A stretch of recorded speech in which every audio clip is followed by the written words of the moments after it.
Oh, the OST is crazy. Oh, that is so nice. The art looks good too. Oh my god, it's not over. I thought it was over. So Dokkan has finally posted some information for the part 2 of the Tanabata celebration. I feel like it's been ages since we've gotten anything for the JP side of Dokkan Battle. Specifically, they posted on Twitter the EZA details of the units that were previewed on the live stream here, so specifically these 3. So we're going to run down through the details really quickly here, and hopefully they are good, because maybe one day they become redstone units, or better yet, I complete the redstone collection 100% or the redstone units, and then I move on to wish strip units or something like that, because they might be wish strip units in the future, who knows.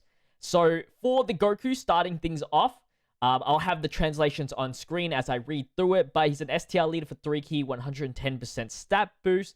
Gets 100% attack and defense at the start of the turn, 180% attack up, and defense plus 80% when performing a super attack. High chance for attacks to become critical attacks.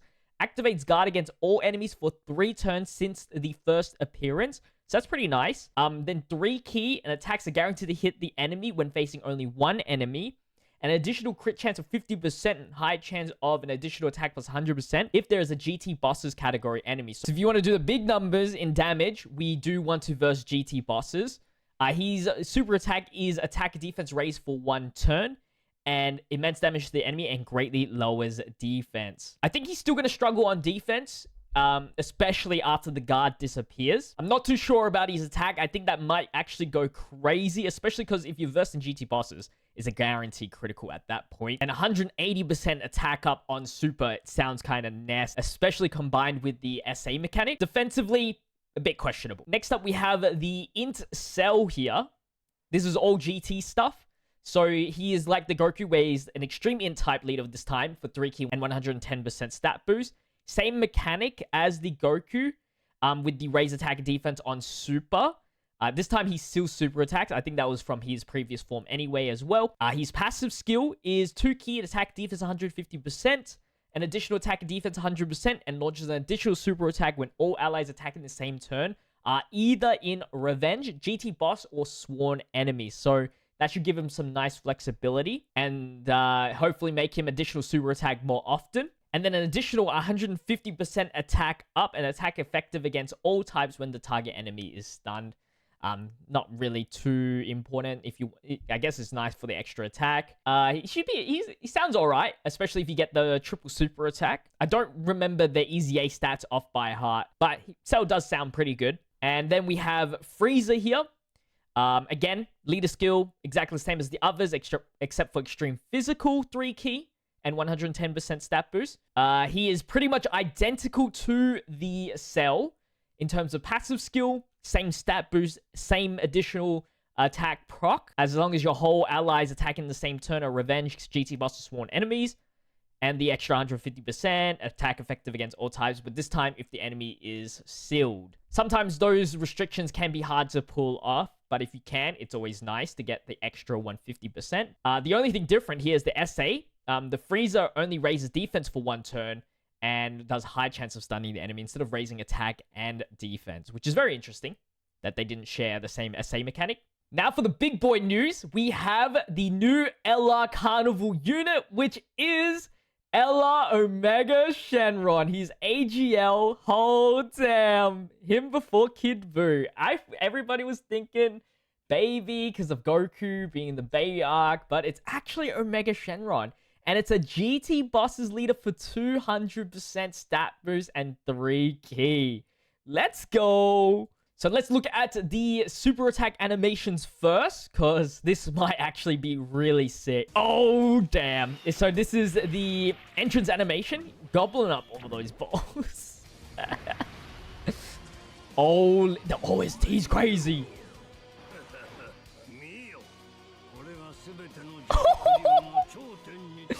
Yo! Holy. Alright, so LR, we got multiple animations. Let's see how it looks. Oh! That is so nice. The art looks good too. That looks painful. Alright, this is the 18 key for sure. That shot looked a bit weird, though. Especially mashing with the other sprites.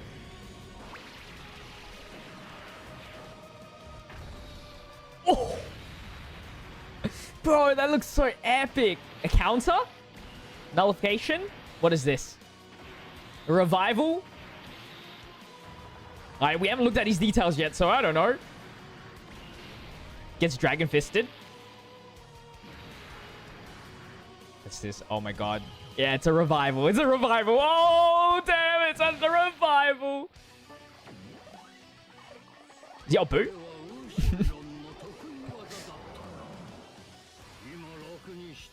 Oh my god. I wonder if there's any like bonus for reviving. Oh my god, it's not over. I thought it was over.